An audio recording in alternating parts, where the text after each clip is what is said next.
top stories for the hour. Ethiopia poised to secure loan from the IMF.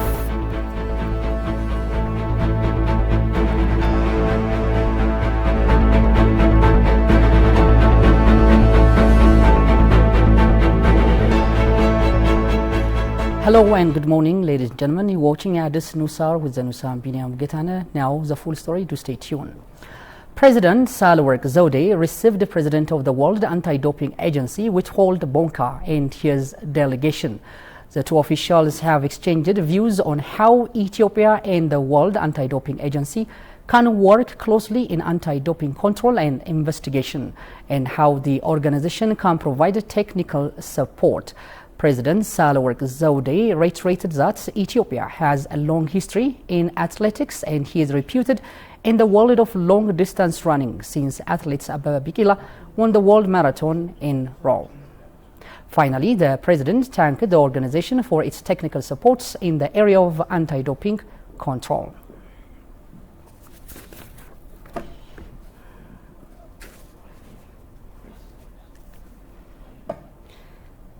Minister of Finance Ahmed Shide said Ethiopia is working to secure significant financing from the International Monetary Fund, IMF, the U.S. specialized agency in charge of global economic growth.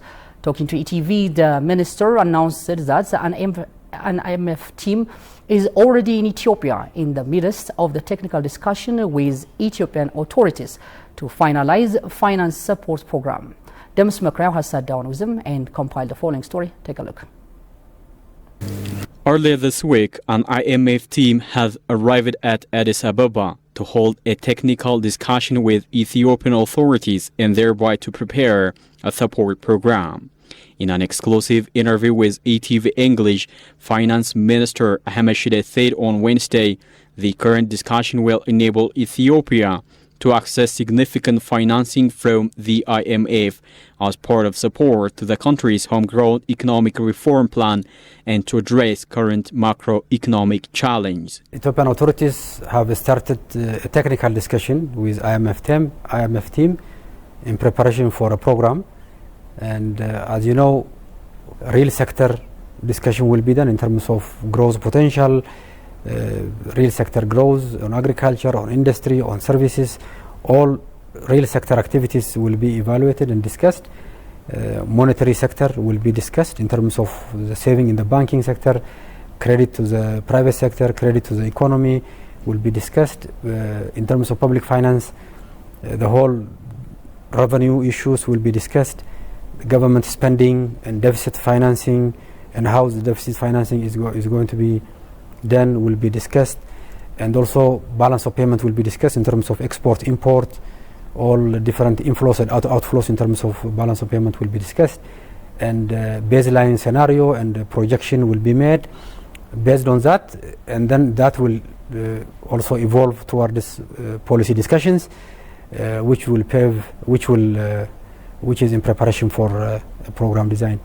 And once the program is fully agreed, then Ethiopia will be able to access a significant amount of financing from IMF as part of support to macroeconomic reform and to address also the macroeconomic challenges along with the policy measures that will be agreed. Do we probably expect a kind of policy change on the side of the Ethiopian government as a result of the ongoing technical discussion?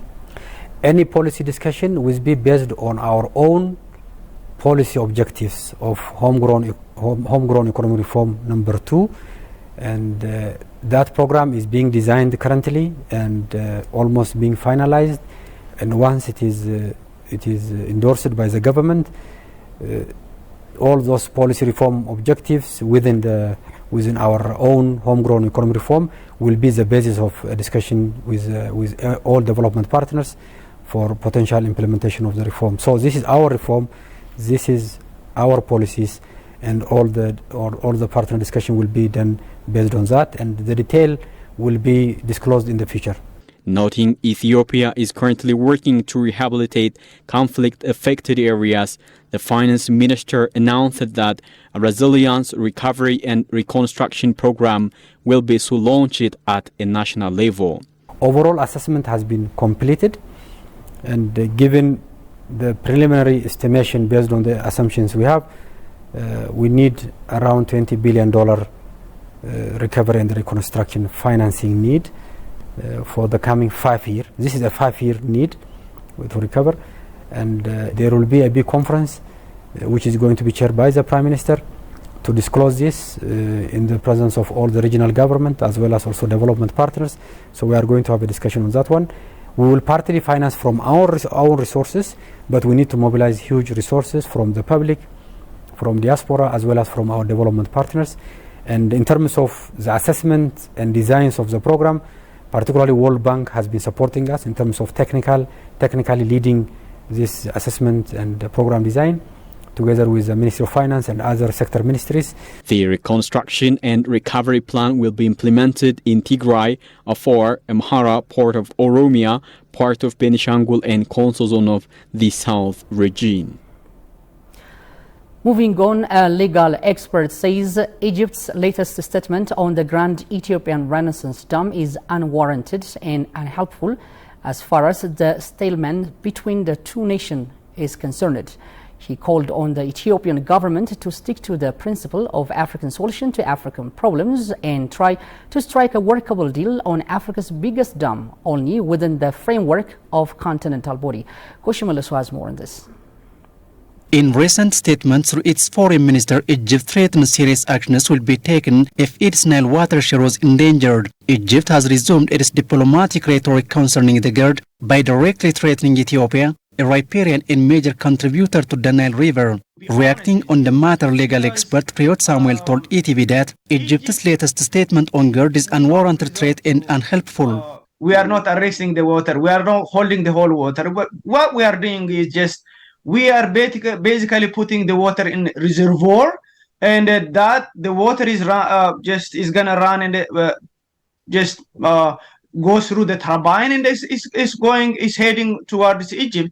I don't see any reason why Egyptians are mad unless they are saying for their own internal political consumption, just to impress Egyptian people. He reiterated that the Ethiopian government should bring the matter to the African Union to deal the issue in the framework of African solutions to African problems. If they keep on bluffing and saying that every option is on a table, I think Ethiopian government should bring this to the attention of African Union so that it should be dealt in the framework of African solution for African problem. And we cannot let this type of bluffing go unnoticed, and it should be called out and it should be dealt by African Union, because this is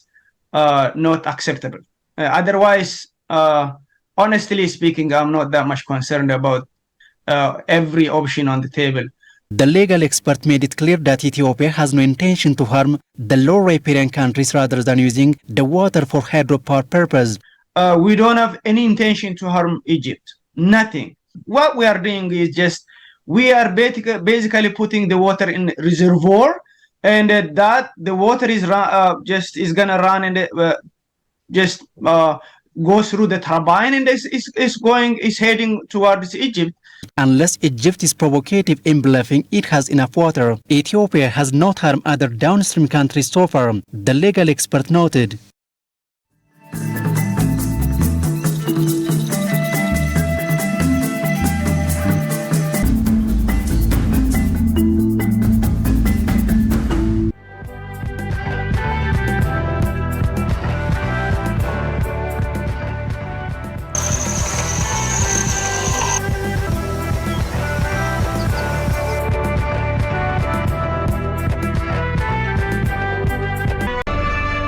ያው ብዙ ጊዜ ማዜ አልተጎበኘም አልተዋወቀም ማለት ይቻላል። ገበያችን ቱሪስት እንቅስቃሴው ዝቅተኛ ነው፣ ግን አሁን ብዙ ቱር ኦፕሬተሮችን መጥቶ እየጎበኙ ናቸው፣ እያዩ ናቸው። ከዚህ በኋላ የቱሪስት ቁጥር ይጨምራል ብለን የምንገምተው። እስካሁን ግን ያለው ብዙም አልተዋወቀም፣ ብዙም ጥናት ቱሪስትም አልጎበኘም። ከዚህ በፊት ያለው ከዚህ በኋላ ደግሞ ብዙ ቱሪስቶች ይመጣሉ ብለን ነው የምንገምተው። ቢቀን ማቆየት አንችልም። ያለው ስካውት 22 ስካውት ነው ያለው ባለሙያው 3 ከዋርደኑ ጋር እኛ ብቻ ሳይሆን አዋሳኝ ወረዳዎች አዋሳኝ ቀበሌዎች ዞኖችና አጠቃላይ መንግስትና ኤንጂኦዎች ይህን ፓርኩ የራስ የግል ነው ብሎ ከጠበቀ ቀጣይ ላድግም ይችላል ለቀጣይ ለኢትዮጵያ ገቢ ነው ሊሆን ይችላል።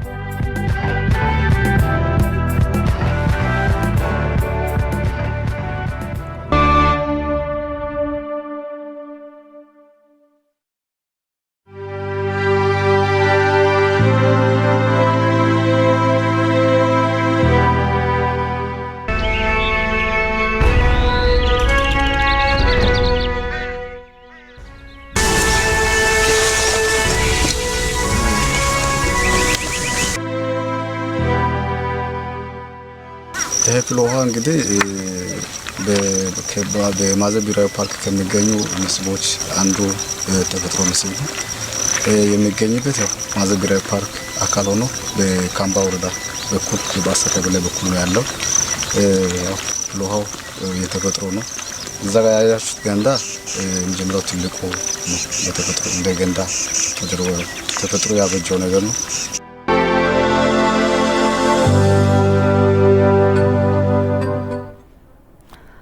Welcome back. You're still watching at this news hour and step into another news. Ethiopia, the centerpiece of stability for the Horn, has contributed its share to peace in the Eastern African region thanks to its relentless diplomacy. But this diplomatic hegemony could only be maintained if and when Ethiopia managed to overcome international turmoil. This is according to Brooke Hailu Besha, a prominent international relations expert who sat down with our staff reporter Rosa Makonnen. Have a look. Most parts of the Horn of Africa of armed conflict and instability today are concentrated near border areas, posing a major risk of a spillover, featuring powerful cross-border drivers, interests and actors. Ethiopia is rightly considered an important regional security partner and a global war on terror. In fact, in the region itself, no country doubts Ethiopia's leading role and competition for hegemony in the Horn of Africa. Sitting down to reflect on the matter, Brooke Hailu Besha, a former diplomat and now an advisor with the African Leadership Excellence Academy, told ETV that Ethiopia's foreign policy anchored on constructive engagement has paid dividends. ከጅቡቲ ጀምረን ሶማሊያ፣ ኬንያ While maintaining amicable ties with the Horn of African nations, Ethiopia has always prioritized non-interference in the internal affairs of these nations while expecting the same from them. This stance has helped it become a beacon of stability. Another important aspect in this has been Ethiopia's role in the formation and consolidation of the IGAD. በሀገራት ውስጥ አለመግባት ኢንተርናሽናል ሎ አንዱ ይሄን መንግስት በእነሱ ውስጣዊ ፖለቲካ ሁኔታ ውስጥ አለመግባት እነሱም እንዳይገቡ ማድረግ Hailu also stated that Ethiopia's involvement in resolving the peace and security concerns of the neighboring nations was based on limits enforced by international law. ለማደግ መተሳሰርን ይጠይቃል። Cooperation is necessary for any nation to flourish, and peace and security are of the utmost significance in achieving that goal first. Ethiopia excelled in those qualities, in fact going to the extent of doing all the midwifery for peace to reign supreme in Sudan and South Sudan. አስተዋጽኦ አለ መረሳት የሌለበት በሱዳን ቢጀምር The former diplomat then urged Ethiopia's leadership to intensify its diplomatic efforts on the continent and should resolve the domestic issues within the country.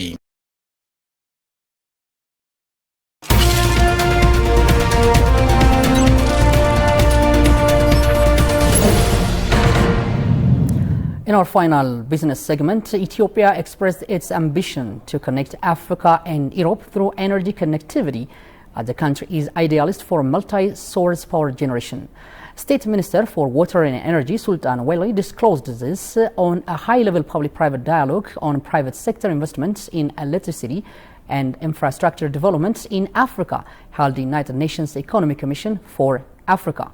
In the forum, the state minister said Ethiopia has revised its energy policy to open the sector for investor. Johannes Van Town has compiled the full story and have a look.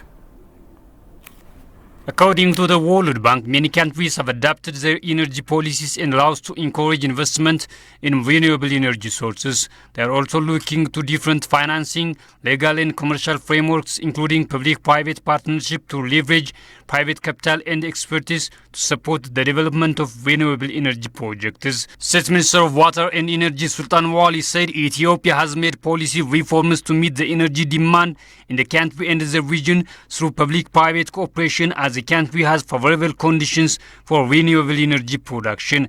According to the State Minister, Ethiopia's power generation capacity is far below its potential because of the policy it had been following over the past 28 years. Ethiopia is actually endued with a variety of renewable energy resources.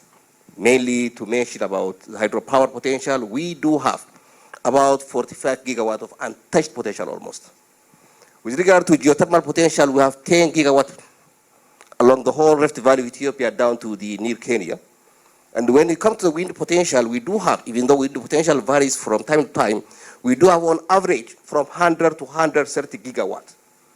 Likewise, our solar energy capacity is 5.5 kilowatt hour per meter square per day, which means a very massive energy potential. Having all these potentials, however, our generation capacity so far has remained below 5 gigawatts, or is nearly about 5 gigawatts. The question is now, why this happens? It's controversies. While we have a great potential, however, our generation capacity is low than we actually planned. The main reason is because of the policy we have been following before.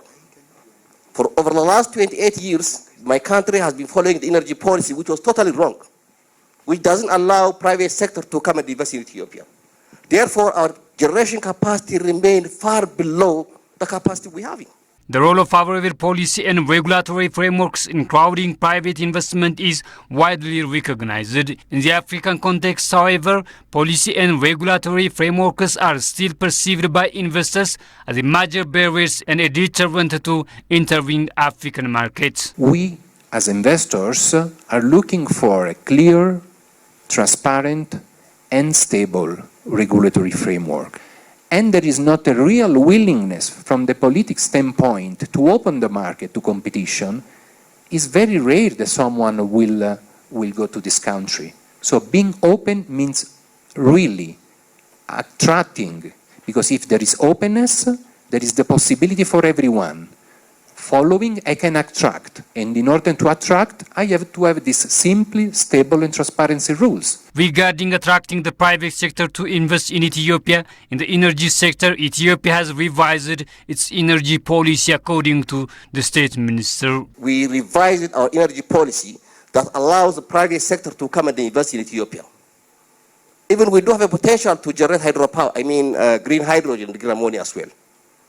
And it's an ideal place because of our geographical location. We can export power to the rest part of the world as well, to Europe, through different interconnections. As I've said before, we are already interconnected with Kenya, Djibouti, Sudan. Somalia is also asking us these days. We have already signed a memorandum of understanding with South Sudan and Somaliland. Therefore, this all shows that we are very ambitious to carry out power interconnection. African Union's Agenda 2063 articulates the importance to develop Africa's infrastructure and bridging the energy accessibility gap to march towards the socio-economic transformation in the continent. And now a recap of the top story once again. Ethiopia poised to secure loan from the IMF.